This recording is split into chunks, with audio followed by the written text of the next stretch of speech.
Good morning student.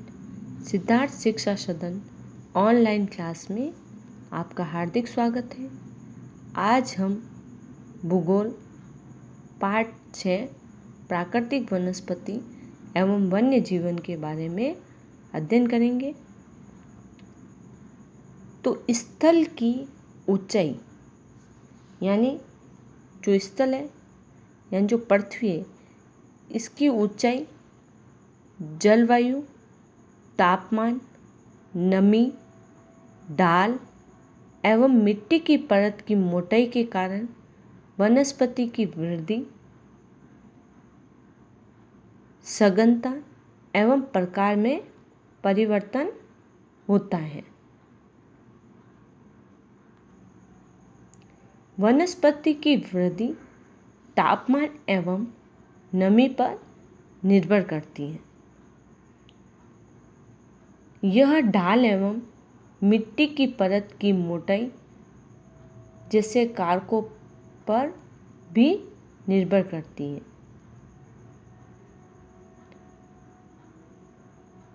प्राकृतिक वनस्पति को मुख्य 3 श्रेणियों में वर्गीकृत किया गया है। जो प्राकृतिक वनस्पति है, इसकी मुख्य कितनी श्रेणियां हैं बच्चों? 3 श्रेणी। कितनी श्रेणी है? 3 कौन कौन सी है?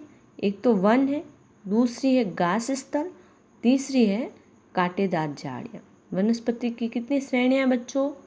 3 है। 3 कौन कौन सी है? एक तो वन है, दूसरा है घास स्थल, तीसरी है कांटेदार झाड़ियाँ। सबसे पहले वन, जो वृक्षों के लिए उपयुक्त तापमान एवं वर्षा वाले क्षेत्रों में उगते हैं। ये जो वन है वह एक तो उपयुक्त तापमान होना चाहिए उगने के लिए और एक वर्षा अधिक होनी चाहिए, तो वहाँ पर वन उगते हैं। इन कारकों के आधार पर सघन एवं खुले वन विकसित होते हैं। फिर एक घास स्थल, जो मध्यम वर्षा वाले क्षेत्रों में विकसित होते हैं। देखो, वन तो अधिक वर्षा वाले में, अधिक वर्षा, और घास स्थल है जो मध्यम वर्षा में, यानी जो मध्यम वर्षा वाले क्षेत्र में विकसित स्थल होते हैं उसे हम कहते हैं घास स्थल। फिर है कांटेदार झाड़ियाँ, यानी जो कंटीली झाड़ियाँ होती हैं। कांटेदार झाड़ियाँ केवल शुष्क क्षेत्रों में होती हैं। कांटेदार झाड़ियाँ कहाँ होती हैं? शुष्क क्षेत्रों में। कहाँ होती है बच्चों? शुष्क क्षेत्रों में।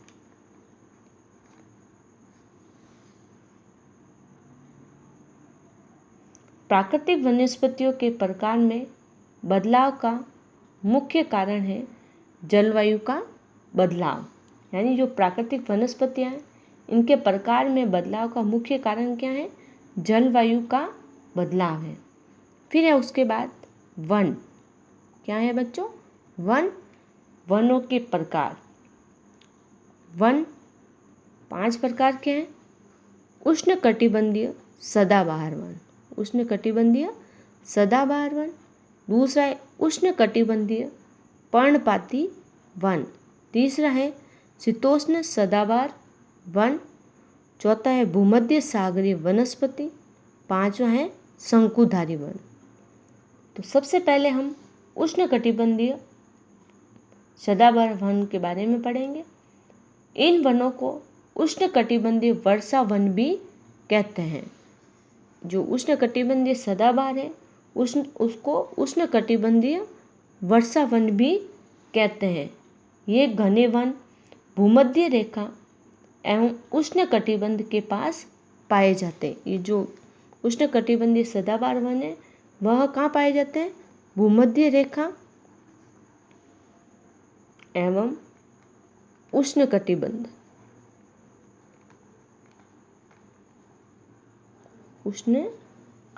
के पास पाए जाते हैं। ये क्षेत्र गर्म होते हैं। जो उष्णकटिबंधीय सदाबहार वन है वो क्षेत्र कैसे होते हैं? गर्म होते हैं।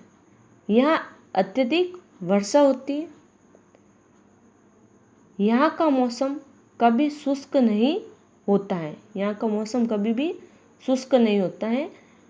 इसलिए यहाँ के पेड़ों की पत्तियाँ पूरी तरह नहीं झड़ती हैं। इसलिए यहाँ के जो पेड़ों की पत्तियाँ हैं पूरी तरह नहीं झड़ती यानी नहीं टूटती हैं। इसलिए इन्हें सदाबहार वन कहते हैं। इसलिए इन्हें क्या कहते हैं? सदाबहार वन कहते हैं। काफ़ी घने वृक्षों की मोटी वितान के कारण दिन के समय में भी सूर्य का प्रकाश वन के अंदर तक नहीं पहुंच पाता है। यानी इनकी मतलब घने वृक्षों की मोटे यानी ये वृक्ष घने हैं, जिनके कारण दिन के समय का जो सूर्य का प्रकाश है वनों के अंदर तक नहीं पहुंच पाता है।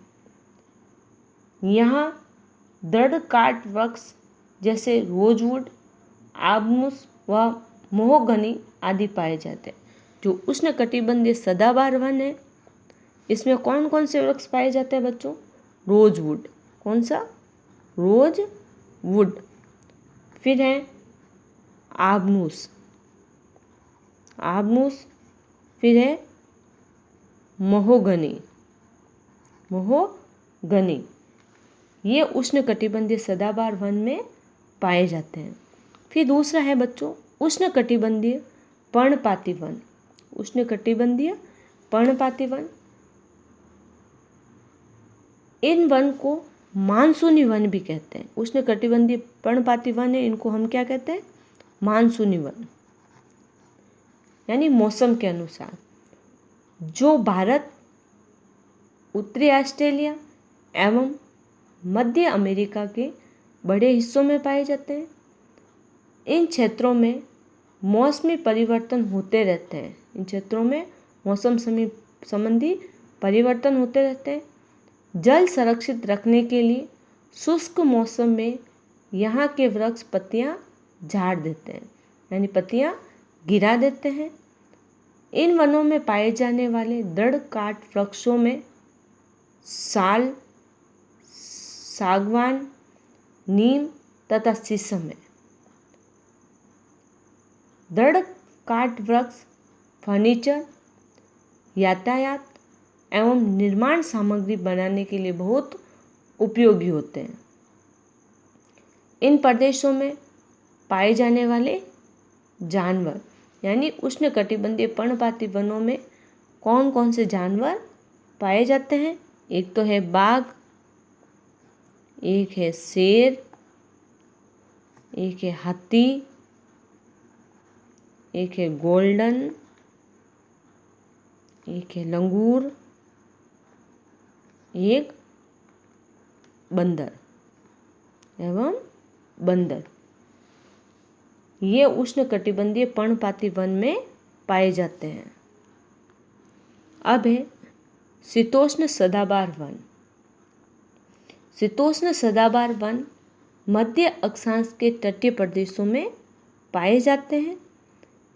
ये महाद्वीपों के पूर्वी किनारे पर पाए जाते हैं। जो शीतोष्ण सदाबहार वन है कहाँ पाए जाते हैं? महाद्वीपों के पूर्वी किनारों पर, महाद्वीपों के पूर्वी किनारों पर पाए जाते हैं। जैसे दक्षिण पूर्वी अमेरिका, दक्षिण चीन एवं दक्षिण पूर्वी ब्राज़ील।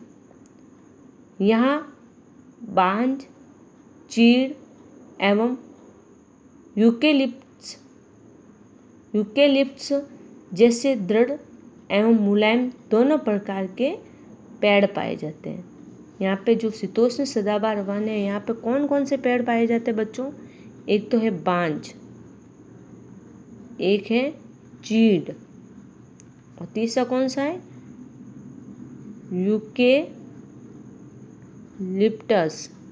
यूकेलिप्टस जैसे दृढ़ और मुलायम दोनों प्रकार के पेड़ पाए जाते हैं। फिर है भूमध्य सागरीय वनस्पति। महाद्वीपों के पूर्व एवं उत्तरी पूर्वी किनारों में इसका अधिकांश भाग शीतोष्ण सदाबहार एवं पर्णपाती पेड़ों से ढके होते हैं। महाद्वीपों के पश्चिम एवं दक्षिण पश्चिमी किनारे भिन्न होते हैं। महाद्वीपों के जो पश्चिम एवं दक्षिण पश्चिमी किनारे हैं वह अलग होते हैं। यहाँ भूमध्य सागरीय वनस्पतियाँ पाई जाती हैं। यूरोप, अफ्रीका एवं एशिया के भूमध्य सागर के समीप वाले प्रदेशों में यह वनस्पति पाई जाती हैं। ये वनस्पतियाँ भूमध्य सागर के बाहरी प्रदेशों जैसे संयुक्त राज्य अमेरिका के कैलिफोर्निया, दक्षिण पश्चिम अफ्रीका, दक्षिण पश्चिम दक्षिण अमेरिका एवं दक्षिण पश्चिमी ऑस्ट्रेलिया में भी पाई जाती हैं। इन प्रदेशों में गर्म शुष्क ग्रामीण एवं वर्षा वाली मृदु शीत ऋतुएं होती हैं। इन क्षेत्रों में जो ये भूमध्य सागरीय वनस्पति हैं, इन क्षेत्रों में अधिकतर संतरा, अंजीर,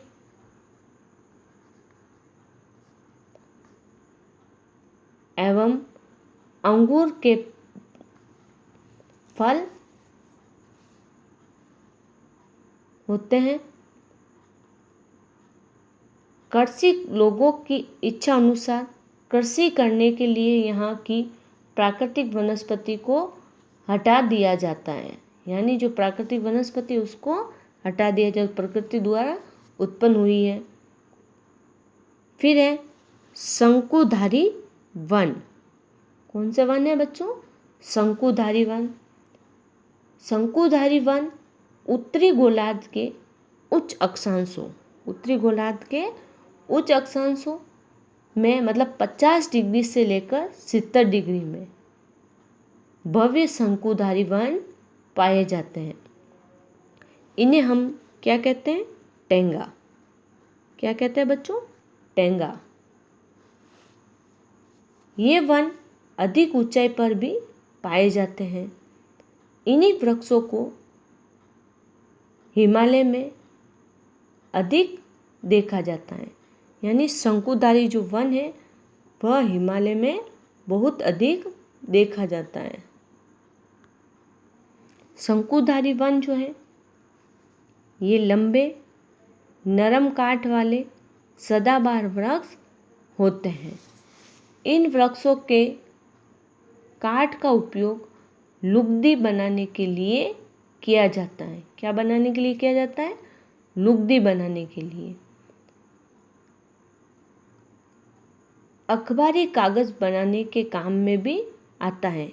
जो ये शंकुधारी वन है इसकी लुगदी बनाई जाती है।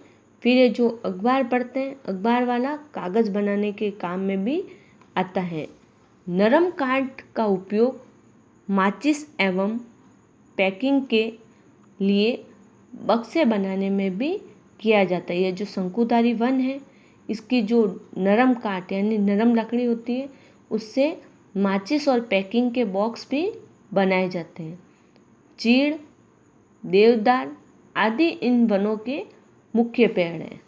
कौन से वनों के? शंकुधारी वनों के जो पेड़ हैं वह है चीड़ और देवदार।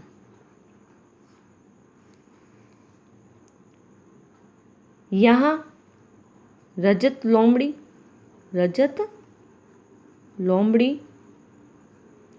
मिंक,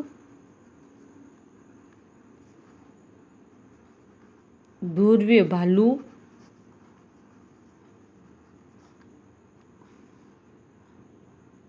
आदि जानवर पाए जाते हैं। शंकुधारी वन में एक तो रजत लोमड़ी, एक मिंक, ध्रुवीय भालू जैसे जानवर पाए जाते हैं। फिर इसके बाद एक छठा पॉइंट और है जो है शीतोष्ण पर्णपाती वन। 6 प्रकार के हैं, एक लिखना मैं भूल गई थी। शीतोष्ण पर्णपाती वन उच्च अक्षांशों की ओर बढ़ने पर अधिक शीतोष्ण पर्णपाती वन मिलते हैं। उच्च अक्षांशों की ओर जैसे जैसे बढ़ेंगे तो हमें शीतोष्ण पर्णपाती वन मिलते जाएंगे।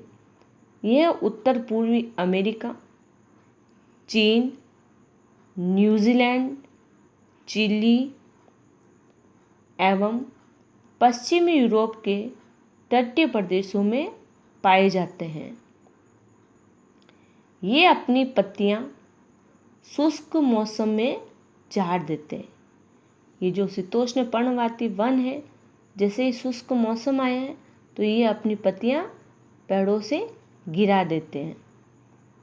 यहाँ पाए जाने वाले पेड़, ये जो शीतोष्ण पर्णपाती वन है, यहाँ कौन कौन से पेड़ पाए जाते हैं? बांज, एस और बीच, हिरन, लोमड़ी, भेड़िया। हिरन, लोमड़ी और भेड़िया यहाँ जानवर पाए जाते हैं। फिजेंट और मोनाल जैसे पक्षी भी यहाँ पाए जाते हैं। शीतोष्ण पर्णपाती वन में कौन से पक्षी पाए जाते हैं? फिजेंट। कौन से? फिजेंट तथा मोनाल।